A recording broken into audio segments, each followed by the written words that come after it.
Hi guys, magandang araw po sa inyo lahat. Ito na naman pong muli ang inyong lingkod, si DIY KKB Informative.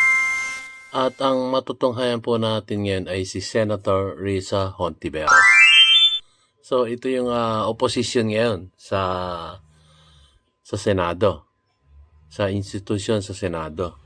Talaga ito bumabatikos o kumikriticize sa bawat kilos ng isang senador o mga batas na kanilang ginagawa, ito po hindi natutulog.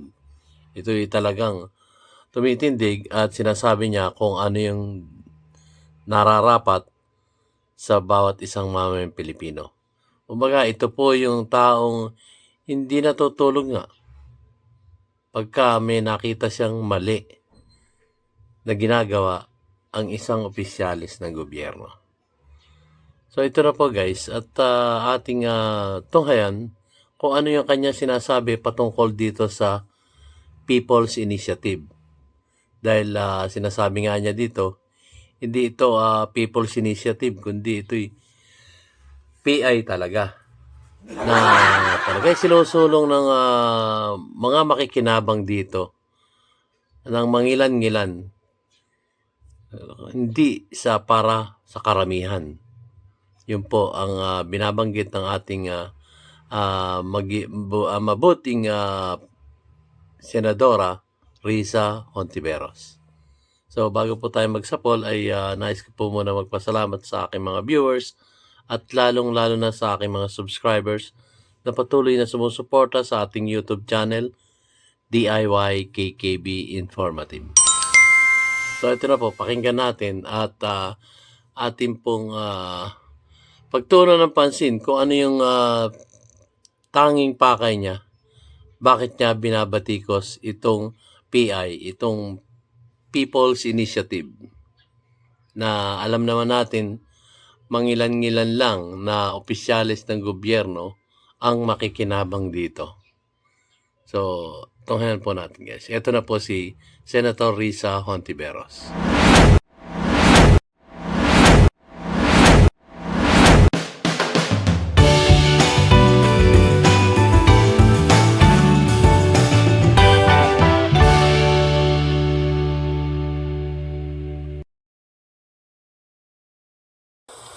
Salamat Mr. Chair at magandang umaga po sa ating lahat. Maraming salamat po sa inyo. Salamat kasi ang hearing natin na ito para sa resolution of both houses RBH 6 ay tanda na parang suspended rin muna ang diskusyon dito sa Kongreso niyang huwad na People's Initiative. Kaya sana nga yung temporary suspension ng COMELEC ng mga proceedings sa PI maging permanent na rin.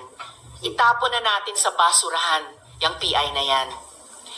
In any case, dear colleagues, hindi po nabawasan ang pag-alala ko sa mga probisyon ng saligang batas na nais i-amyenda ng RBH 6. Kaya salamat po sa pagkakataong pag-usapan ito dahil magbabantay talaga ako na hindi tayo mahaluan ng mga panukalang magpapahina lang sa ating demokrasya.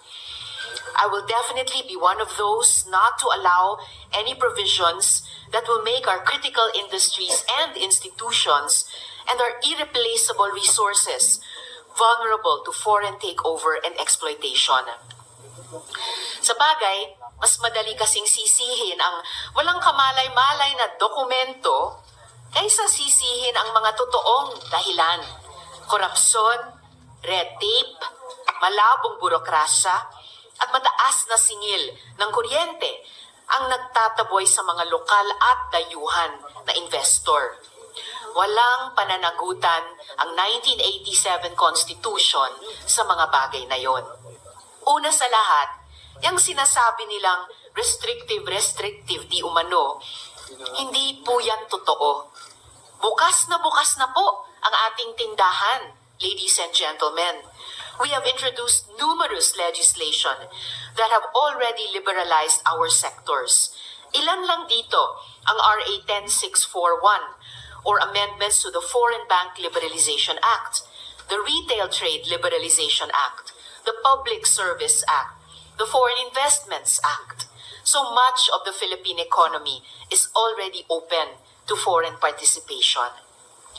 Kung restrictions lang sa ekonomiya ang pag-uusapan, yung ating kapitbahay na Singapore, namamayagpag kahit na may restrictions sa critical industries at public utilities.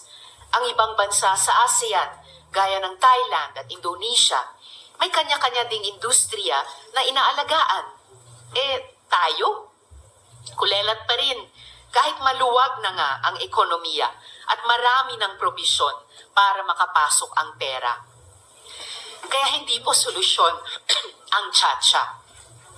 Kahit sasabi nilang purely economic provisions para bawasan ang mga tunay na iniinda natin.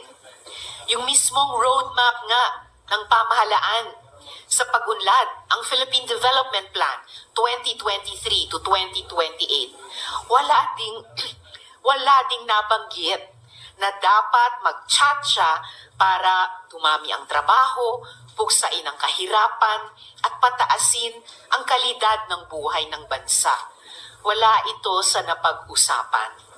Kaya, huwag sana nating gawing collateral damage ang konstitusyon, ang mismong kaluluwa ng bansa. We, the Filipino people, will determine our destiny, hindi yung ambisyon lang ng iilan. Hindi rin natin hahayaang mabaliwala ang pagsisikap ng ating mga mamamayan, ng civil society, mga mass movements na gumawa ng paraan para magkaroon ng totoong pagbabago sa lipunan sa pamamagitan ng lehitimong paraan, kaysa sa ginagawa ng mga ilehitimong puwersa dyan sa tabi-tabi na tinira tayo ng pailalim. May the 1987 Constitution light our discussions today, ladies and gentlemen. Handa po akong makinig at makibahagi, Mr. Chair. Salamat po. Well said, Senator Risa. So, komentuhan po natin yung sinabi ni Senator Risa Hontiveros. So, narinig na niyo po ang ating buting Senadora Risa Hontiveros ng Senado. At yun nga po, hinahadlangan niya yung PI na yan kasi nagkaroon na ng restraining order para patigil yung PI na yan. At hindi naman talaga kagustuhan ng tao yan eh. Nakita nyo dito sa hearing nito, matutunghayan nyo kung ano-ano yung mga sinasabi ng mga resource person na sila ay pinapipirma para dun sa IX na yan, tupad na yan, doon nila nililinlang ang tao. Yung pala ang pipirmahan nila, ito na nga PI. Yung PI na yan, yung People's Initiative na yan, na talaga namang sobra-sobra tayong nililinlang na mga iilang opisyales ang makikinabang dito. So, nakakalungkot talagang, sabi ko nga ng mga nakaraang vlog, naglalabasan na yung mga makapili. Alam niyo yung makapili nung panahon ng hapon, yung mga kabataan dyan. Ang makapili po, ito po yung turo ng turo sa ating kapwa mamamayang Pilipino nung panahon ng hapon. Na itinuturo nila kung sino yung mga kumakalaban sa hapon. So, etong makapili, Pilipino rin, na nagbabayong, nagsusot ng bayong, at itinuturo kung sino yung lumalaban sa mga hapon nung panahon ng gera natin sa bansang Hapones. Yun. Kaya nakakalungkot po. Parang nauulit na naman, meron namang makapili ngayon. At nililin lang ang bawat isang mama Pilipino dito sa ating inang bansang Pilipinas. So, nakakalungkot. Huwag naman po silang gano'n na mangilan-ngilang opisyalis ng gobyerno lang ang makikinabang dyan sa pagbabago ng ating konstitusyon.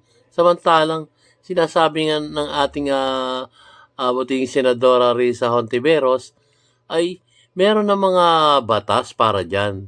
Hindi sinisikil yung kanilang karapatan para mamuhunan dito sa ating inang bansang Pilipinas.